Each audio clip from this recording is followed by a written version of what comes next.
हरिओम राम कृष्ण दोस्तों। हम सभी लोगों की ज़िंदगी में हैबिट्स का बहुत ज़्यादा इम्पोर्टेंट रोल होता है कि हमारी हैबिट्स किस तरह की हैं। और लोग अपनी आदतों से सबसे ज़्यादा परेशान रहते हैं। एक बार जो आदत पड़ गई उसे छोड़ना बड़ा मुश्किल होता है। अच्छी आदतें भी होती हैं, बुरी आदतें भी होती हैं। तो अच्छी आदतों को डालने का सबसे अच्छा फॉर्मूला क्या है आपका? स्पिरिचुअल वर्ल्ड में इसका एक सॉल्यूशन बहुत ही अच्छा आपका दिया हुआ है आपका। वो लोग कहते हैं जो भी आपको अच्छी प्रैक्टिसेस या अच्छी आदतें, अच्छी हैबिट्स आपको अपने अंदर डालनी है या आपको उन्हें फॉलो करना है या नई तरीके से अपनी आपको इनर इंजीनियरिंग करनी है, तो उसके लिए रात को सोने से पहले जो आपका आधा घंटा होता है वो बहुत ही ज़्यादा इम्पोर्टेंट टाइम है आपका।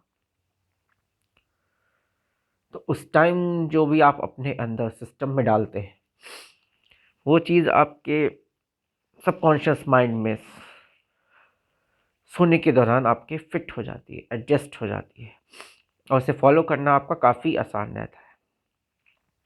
इस टेक्निक को मैं अपनी स्टूडेंट लाइफ से काफ़ी अच्छे समय से उसे फॉलो कर रहा हूँ आपका। रात को सोने से पहले अच्छी बुक्स को पढ़ना, अच्छे थॉट्स को पढ़ना बहुत ही ज़्यादा प्रेरणादायक होता है आपको। फिर उसके बाद जब कॉलेज में आए तो स्वामी विवेकानंद को रात में सोने से पहले कम से कम आधा घंटा मैं ज़रूर आपको रेगुलर रूप से पढ़ता हूँ आपका। और ये काफ़ी अच्छी हैबिट है आपकी। तो आपको अगर अपनी हैबिट्स को चेंज करना हो, उनमें कुछ बदलाव लाने हो, तो इस तरह से आप अपनी माइंड को इंजीनियरिंग कर सकते हैं। रात को सोने से 1 घंटा पहले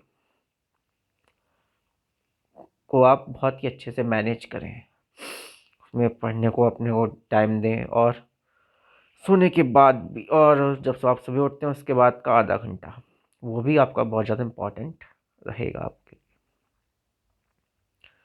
तो स्टूडेंट लाइफ में जब मैं आपका पढ़ा करता था, इंस्पायरिंग थॉट्स हुए, बहुत ज़्यादा चीज़ें हुई, तो उसमें विलियम वर्ड्सवर्थ आपके जो पोएट थे, इंग्लिश पोएट थे, उनकी कुछ लाइनें हैं वो बड़ी मुझे प्रेरणादायक लगती हैं आपकी और आज भी प्रेरणा देती हैं।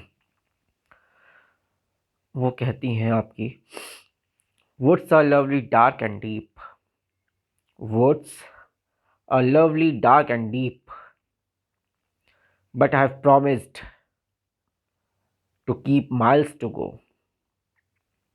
but I have promised to keep miles to go before I sleep। आपकी शाखाएं, पेड़ भले ही कितने आपके हरे भरे हों, शांत हों, गहरे हों, लेकिन मैं आपका चलना नहीं छोड़ूंगा। मैं चलता रहूंगा, निरंतर चलता रहूंगा, और जब तक सोऊंगा नहीं तब तक चलता रहूंगा। तो ये हमें निरंतरता की प्रेरणा देते हैं। अंतिम सांस तक, अंतिम समय तक आप चलते रहें, चलते रहें। रुके नहीं, थके नहीं। जिंदगी के जो आपकी ज़िंदगी में, हमारी ज़िंदगी में जो भी आपके ठहरने वाले पल होते हैं या आपका बहुत सारे जो कंफर्ट जोन, जिन्हें हम कहते हैं, कंफर्ट जोन में हमें रुकना और ठहरना नहीं चाहिए। इसी बात को आपके कवि, हिंदी साहित्य के मशहूर कवि जयशंकर प्रसाद जी भी कहते हैं। वो इस तरह से कहते हैं, इस मनुष्य का लक्ष्य नहीं है, इस मनुष्य का लक्ष्य नहीं है शांत भवन में टिके रहना। इस मनुष्य का लक्ष्य नहीं है शांत भवन में टिके रहना, किंतु पहुंचना उस सीमा तक, किंतु पहुंचना उस सीमा तक जिसके आगे रहा नहीं।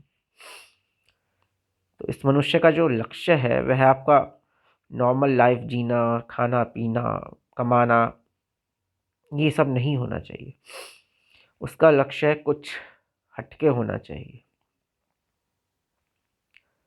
ये जो हमारी सीमाएं हैं, बंधन हैं, इनके परे जाके भी आपको कुछ प्राप्त करना चाहिए। कुछ बदलाव, परिवर्तन, अपने लिए साथ साथ दूसरों के लिए भी कुछ ऐसा कार्य करना चाहिए जो आपको भी संतुष्टि दे और दूसरों को भी संतुष्टि दे। सिर्फ आहार, निद्रा, भय, मैथुन, वाचा के फेर में ही हमें नहीं पड़े रहना चाहिए। तो जीवन के उच्च लक्ष्यों को प्राप्त करने के लिए रात्रि से पहले का 1 घंटा और आपका सो के उठने के बाद जो जो आपका सुबह का आधा घंटा होता है वह बहुत ही ज़्यादा महत्वपूर्ण है। इससे आप अपना कंप्लीट ट्रांसफॉर्मेशन कर सकते हैं। तो मैं आप सभी लोगों से विदा लेता हूँ। हम फिर से हाजिर होंगे। हरिओम राम कृष्ण दोस्तों।